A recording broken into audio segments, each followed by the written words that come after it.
song. It gets me like super, super excited. It makes me energized and hopeful and hope-inspired, and it makes me know, it makes me tenacious and excited about Jesus and what he's done. So, as we get started this morning, I want to begin with a declaration. So when I say, he is risen, I want you to respond with everything that you have. If you believe it, then say it like you believe it. He is risen indeed. All ready? Here we go. He is risen. He is risen indeed. He is risen. He is risen indeed. That's right. One more time. He is risen. He is risen indeed. Can you tell us a cheerleader? I'm like, come on, let's do it. Let's get excited. So listen, just in case you're curious, I have a few Easter facts for you. In 2019, there were 16 billion jelly beans consumed for Easter. So to put that into perspective, that's enough jelly beans to circle the entire globe 3 times. I think it's easy. 3 days, 3 times. Here we go. Here's another one. 81% of parents steal candy from their kiddos' stash. Raise your hand if you're guilty of that. You know you have at least once, Mr. Banks. Come on.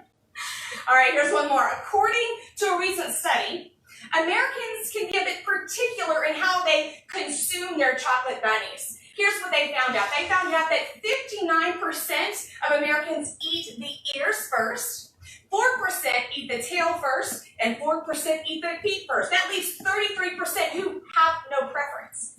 How do you eat your Easter bunny? I'll just tell you, I do not have a preference. You've got to have a reason or a rhyme or something. Mom doesn't let us eat the Easter bunnies. Kids say we don't let them eat Easter bunnies. Just wait and see. You steal it. If you steal them.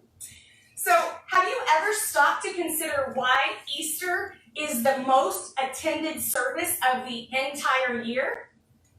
Consider. Okay. For some, maybe it's tradition. It's something that your family has done your entire life. And whether you enjoy it or not, it's just something that you do. Going to church on Easter Sunday is something you do. For others, it could be a cultural thing. It's maybe that you're a Christian, and Christians go to church on Easter. A good Christian goes to church on Easter, so you just do. You go to church on Easter. It could be that you've been forced or you're coerced to go to church on Easter. Or maybe, just maybe, it could be that you're one of those people for whom Easter is like a brilliantly beaming beacon of hope on a dark and dismal night. The title of my message today is, It's Time to Resurrect Your Hope. Let me say that again to you. It is time for you to resurrect your hope. Come on now, let's face it. At some point in your life, maybe in the past or possibly in the present, you have faced hard times. Oppressions, uncertainties, trauma, disappointments, maybe a death or a loss in a job, or currently right now, a lot of people are facing this coronavirus pandemic.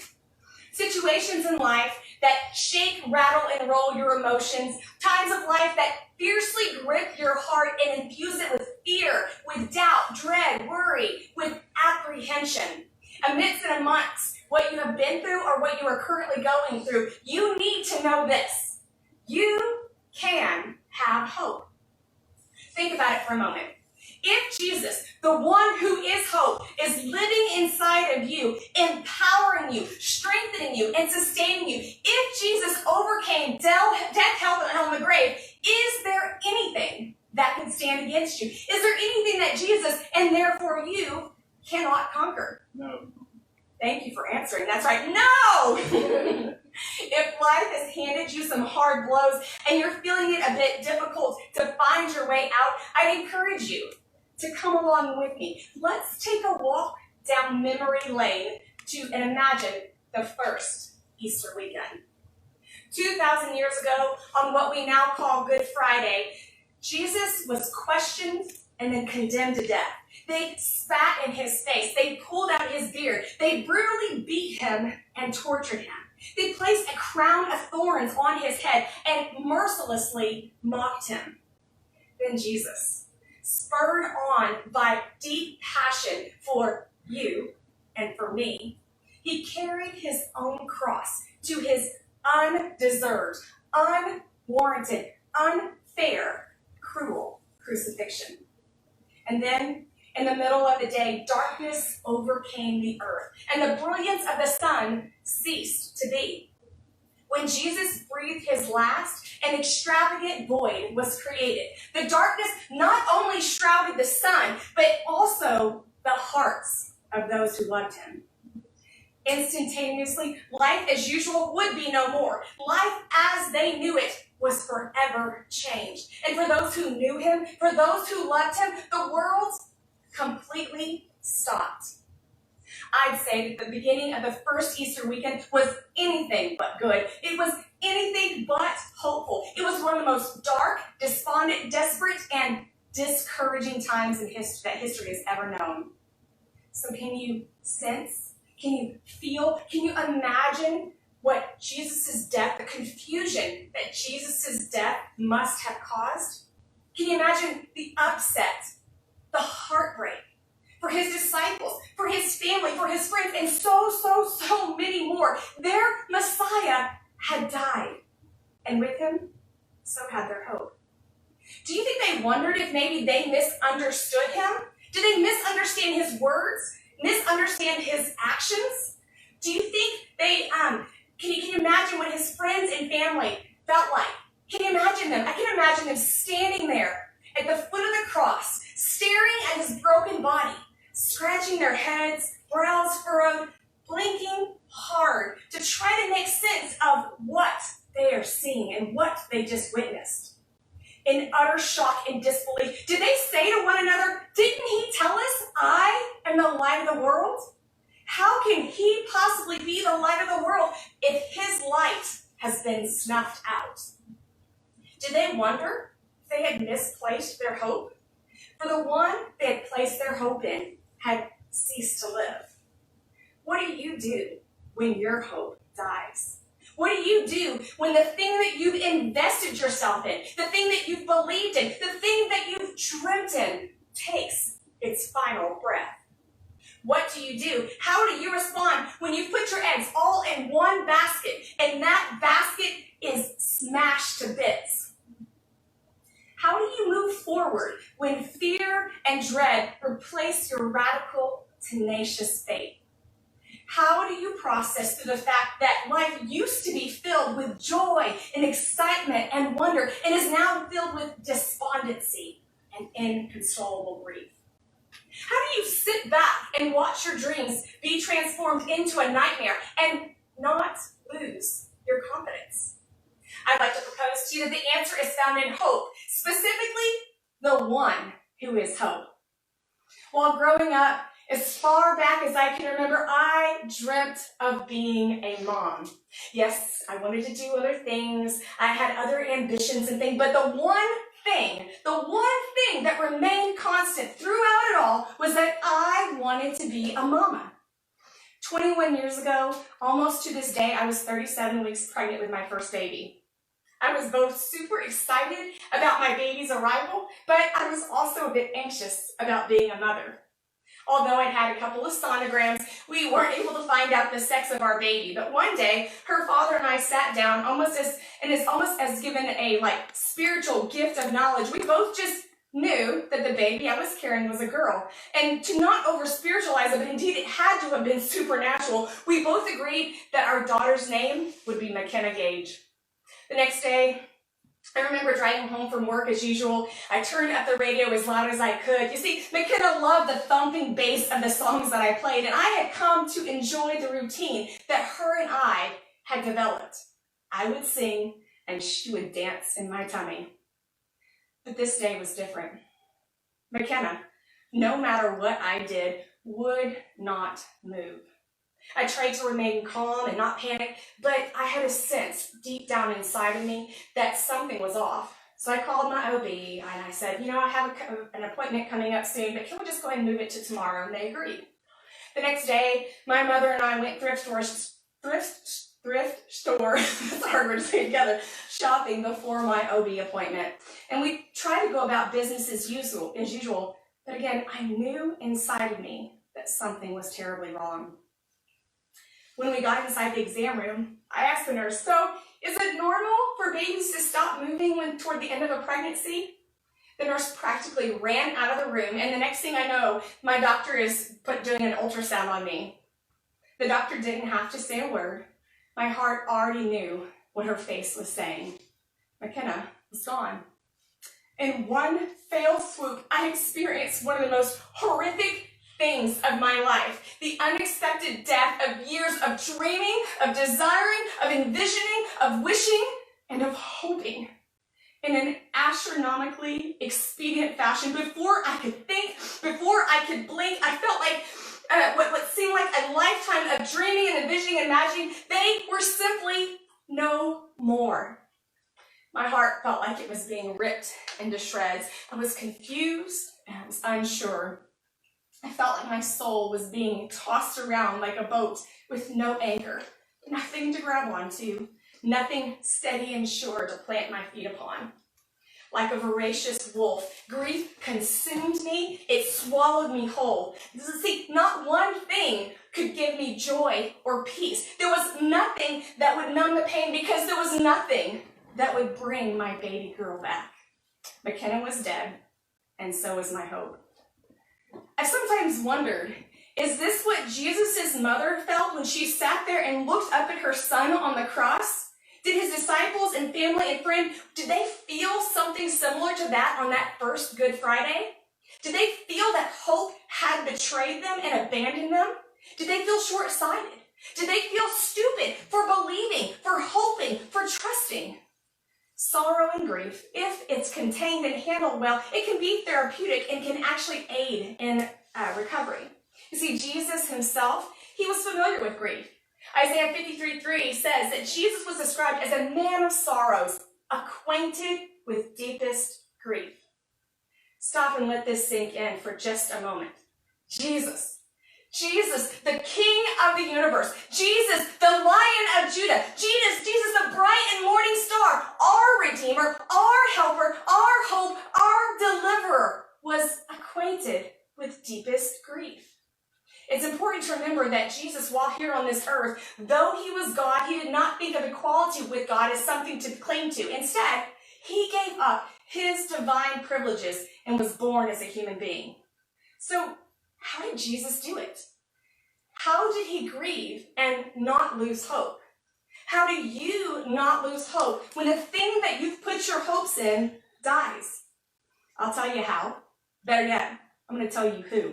His name is Jesus. Yeah. In his life, his example, his words, his testimony.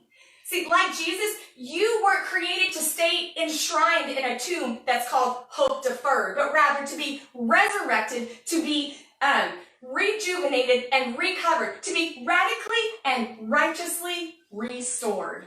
Right. The Father didn't create you to become numb robots, to not feel and to not want to live. No, he created you to love and to dream and to trust, and most certainly, he created you to hope. Easter, Resurrection Sunday, is a day of hope. It is a day to remind us that no matter how dead something seems, no matter how bloodless or lifeless or colorless it may appear, no matter how rotten and maggoty something may look, there's still hope. Again, let's travel back in time, past Good Friday, and try to envision the first ever Resurrection Sunday morning. Mark 16:2 says that very early in the morning, as the first streaks of light were beginning to be seen in the sky, Mary Magdalene and Mary, the mother of James, arrived at Jesus' tomb. They had brought with him aromatic embalming spices so that they might anoint Jesus. I imagine that they must have been distraught. They must have been distressed as they prepared themselves to embalm their teacher, their friend, their leader, their Savior. It was almost impossible for them to see it in that moment, but when their hope had died on Friday, God had something better in store for them. You see, almost every single time in my life when things haven't worked out the way that I hoped they would, when I've been disappointed or let down, when things didn't go as I had planned, God had something better in store for me. Many times, if God answered the prayer as I had been praying it, it definitely wouldn't have turned out good, it wouldn't have been as fulfilling, and it definitely would not have been life-giving. When God doesn't answer your prayer the way that you want, when it appears that he is delayed in his response, it could be that he has something better in mind for you. Sometimes your hope has to die so that the better thing that he has for you can come to life. Let me say that again. Sometimes the thing that you have hoped in, the thing that you have dreamt in, has to die so that the better thing that God has for you can come to life. Mary Magdalene, Mary the mother of James, and Jesus' disciples were about to figure this out for themselves. But for a moment, listen, let's just suppose that they were given what they wanted, when they wanted it, okay? Let's suppose that Jesus becomes exactly who they want him to be, a radical anarchist, that's the word, who challenges the Roman government, one who leads the Israelites in a full-on revolution. Let's say that Jesus overthrows the Roman government and sets up an extraordinary empire in Jerusalem. You know, Jesus could have done it. Jesus could have called down 10,000 angels, and in a moment's notice, they would have rapidly and obediently come down and annihilated all of them, the Romans. Jesus could have chosen not to give up his divine privileges. He could have chosen not to become human. And then, because he was God, acting as God, he could have chosen to decimate the whole lot of them. In any number of ways, Jesus, instead of thinking of those that he loved entirely and completely, he could have totally changed the story by becoming what they wanted and expected, an overbearing, overpowering king. So seriously, y'all, come on, think about this. He is Jesus. He is capable of doing any of these things. He could have set it up any way that he wanted to, but he didn't. Imagine this with me. Had things gone the way that they had wanted it, Jesus' disciples probably would have become his leading advisors, paving the way for people to live in peace and prosperity. And as long as they lived, life would be simple and smooth as silk. There would be no more cancer or sickness because Jesus would heal it all. He would fix all of their problems. The people would live a perfect, pleasant, easy, and enjoyable life. But there's a problem with this. The problem with this is that the Israelites wouldn't have been able to live forever. Even if they had lived to be very, very, very, very, very, very old, let's say they lived to be 1,000 years old. The oldest living human was Methuselah. Do you know how long he lived to be? 969 years old. Even then, let's say, even then they lived to be 1,000 years old. As humans, they were all destined to die. If Jesus did things their way, the price would have never been paid. And with no atoning sacrifice, with no one to conquer death, hell, and the grave, they would be destined to spend eternity separated from the presence of God. And separated from God, there is no hope. Paul in Ephesians 2:12 describes for us what it's like to be separated from Christ. He says, in those days, you were living apart from Christ. You lived in this world without God and without hope. There is no hope for those who are separated and disconnected from the Father. The Bible says that nothing, no amount of friends, no amount of money, no job, nothing provides hope outside of Jesus.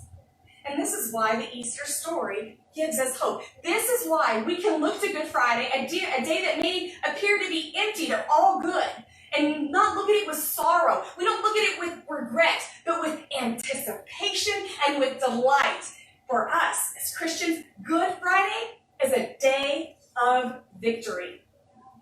Jesus' all-encompassing, all-inclusive death means that the ultimate price has been paid, that we have been joined with him, and that we get to spend eternity bound to the one who is hope.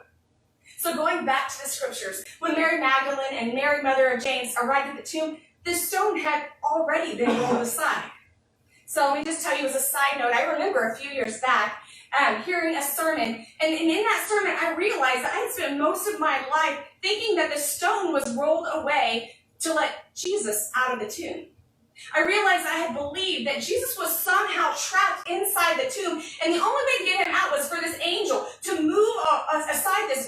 gargantuan stone so that he could come out. But see, nothing could be further from the truth. You see, first of all, Jesus could walk through walls. There was no need for that stone to be rolled aside. And second, the angel, when he rolled aside the stone for the women, he says in Matthew 28:5, he says to the women, he says, I know you are looking for Jesus, who was crucified. He isn't here. He is risen from the dead, just as he said, bless you and bless you.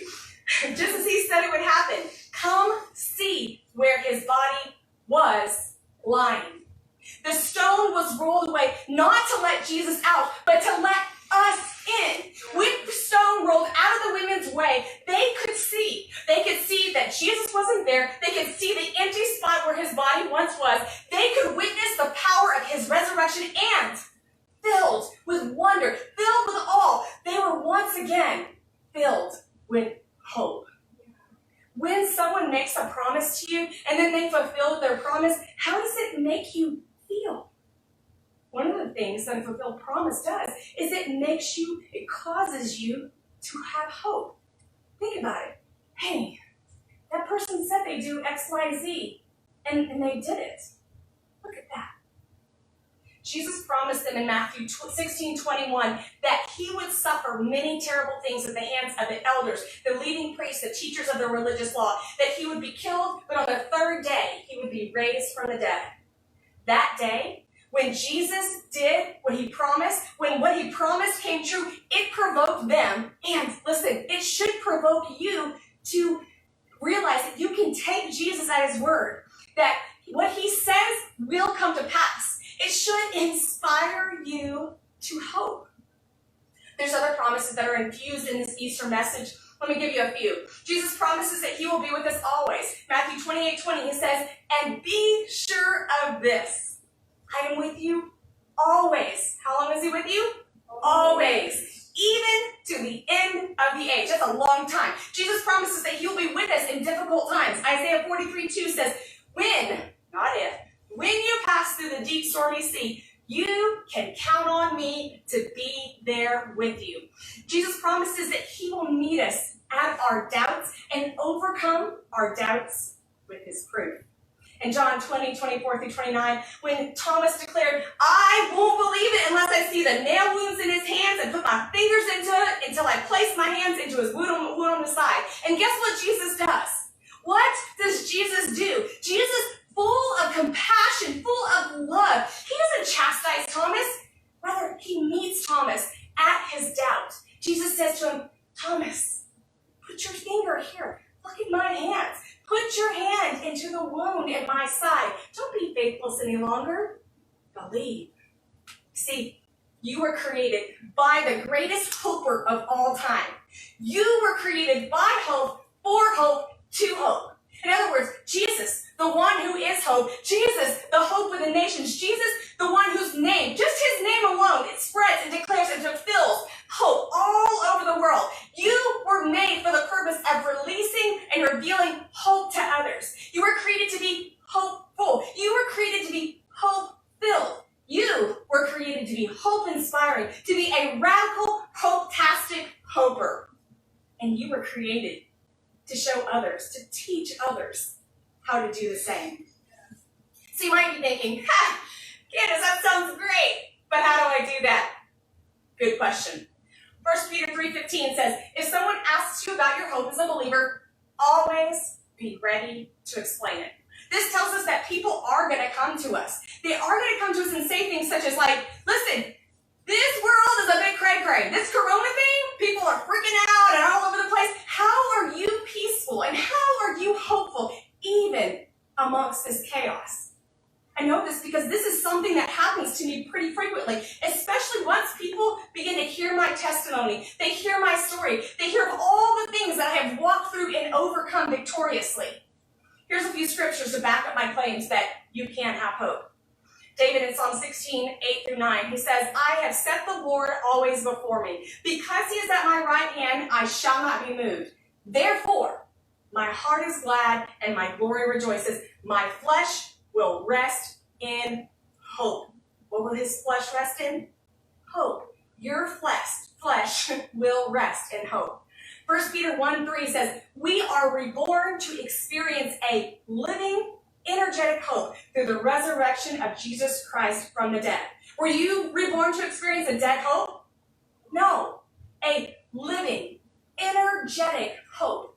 The Bible says in Ephesians 1:20, I pray that your hearts will be flooded with light so that you can understand the confident hope he has given to those he called, his holy people who are his rich and glorious inheritance.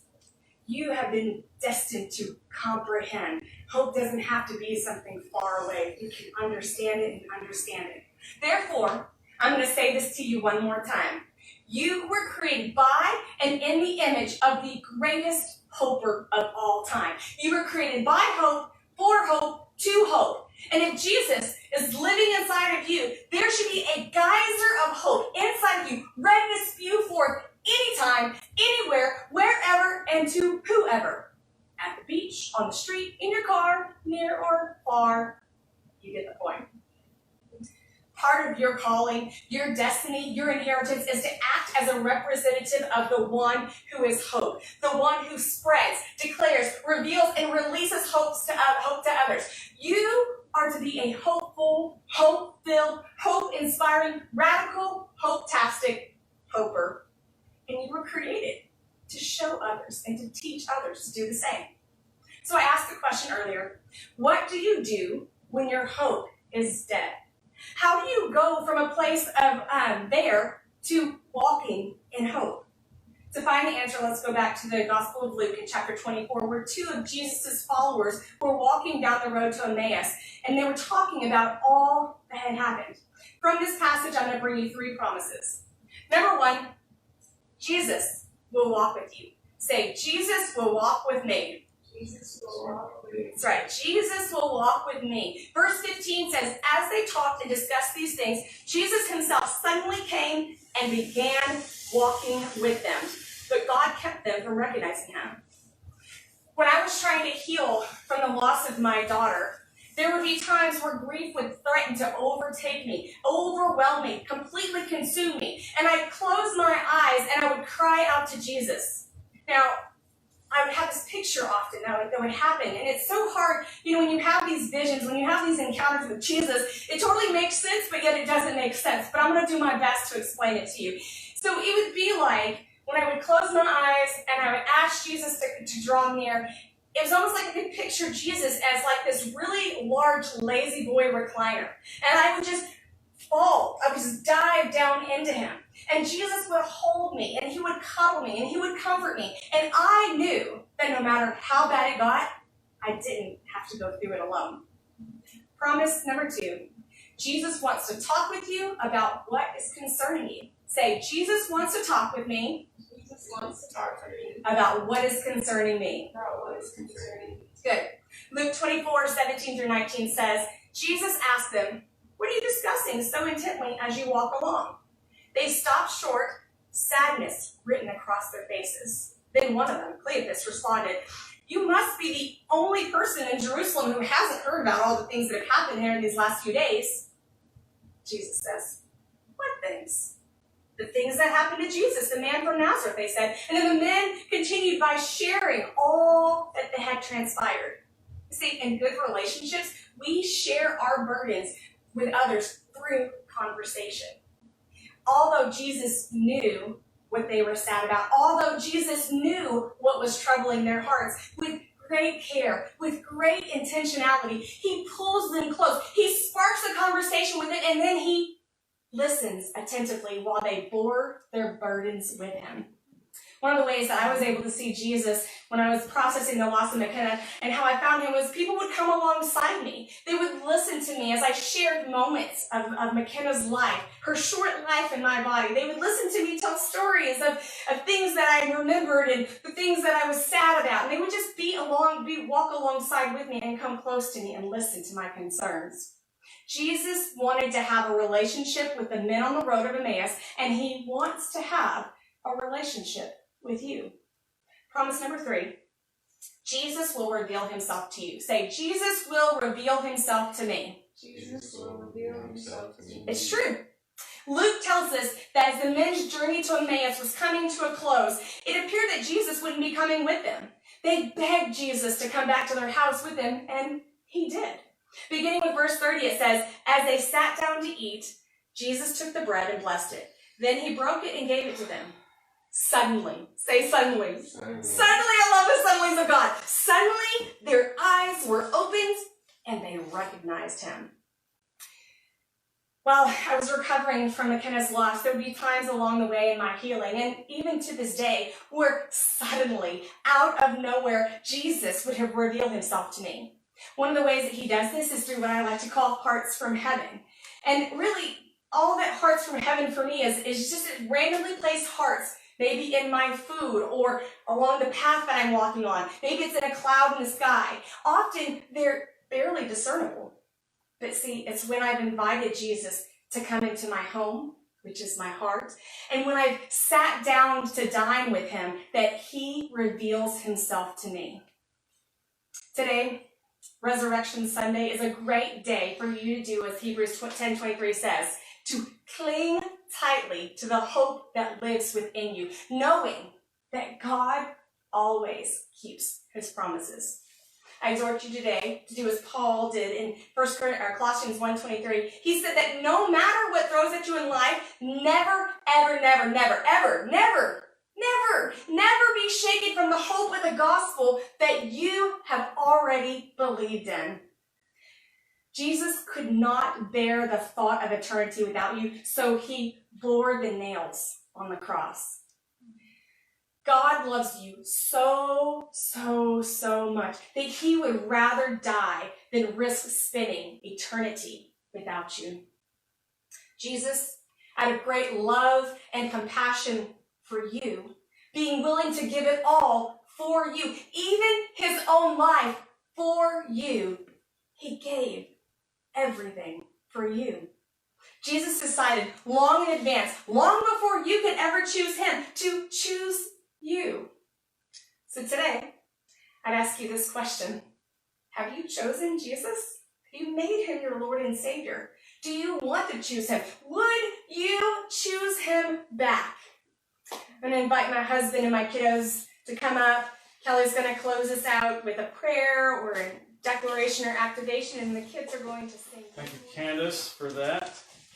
This made me think of I believe it's in John where Jesus says he's preparing his disciples for what's going to happen. And he says if a kernel of wheat doesn't go to the ground and die, then it can't grow and become what it was supposed to be. It can't produce more life. And if it does go into the ground and die, then it produces more life. And so if you're facing something hopeless, I know a lot of people are feeling hopeless right now with the coronavirus and the loss of jobs, or there may be some other situation that you have.